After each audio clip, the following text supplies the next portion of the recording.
नमस्कार मंडळी, पुन्हा एकदा स्वागत करतो तुमचं आपल्या एका नवीन व्हिडिओमध्ये. अखंड महाराष्ट्राचे लाडके 3 नंदी नक्की कोणत्या मैदानात पळणार ही प्रेक्षकांना आतुरता असतेच. तर मित्रांनो, त्याच्या आधी अपडेट देतो. विठ्ठलदाना बैलगाडी क्षेत्रातील सर्वांचे आवडते विठ्ठलदाना यांचे चिक्के आणि तेजा नक्की कोणत्या मैदानात. तर मित्रांनो, त्यांच्या दावणीतील नंदी उद्या चिपळूण येथे मित्रांनो भव्य दिव्य मैदान आहे. केदारेश्वर केसरी या मैदानामध्ये उद्या चिपळूणच्या मैदानात आपला नानांचा चिके आणि तेजा पाळताना दिसू शकतात. त्याच्यानंतर अखंड महाराष्ट्राचा लाडका द्वादश हिंदकेसरी बकासूर सारजा नक्की कोणत्या मैदानात. तर मित्रांनो, बकासूर आणि सारजा येत्या 30 एप्रिलला जायगाव येथे भव्य दिव्य मैदान आहे. या मैदानामध्ये आपला बकासूर आणि सारजा वेगळा तर शेवट सारजा पळताना दिसू शकतात.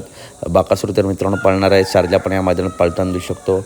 आणि मथुर नक्की कोणत्या मैदानात. तर मित्रांनो, सध्या तरी मथुरचं काहीच नियोजन नाही आहे. दिसलं तरी थोड्या दिवसात आपला बिंजोडला दिसेल 3 फेऱ्यात. अजूनसुद्धा मथुरचं काहीच नियोजन नाही आहे. तर अपडेट आवडले असेल तर नक्की व्हिडिओ लाईक करा, चॅनलला सबस्क्राईब करा. भेटूया पुढच्या व्हिडिओमध्ये.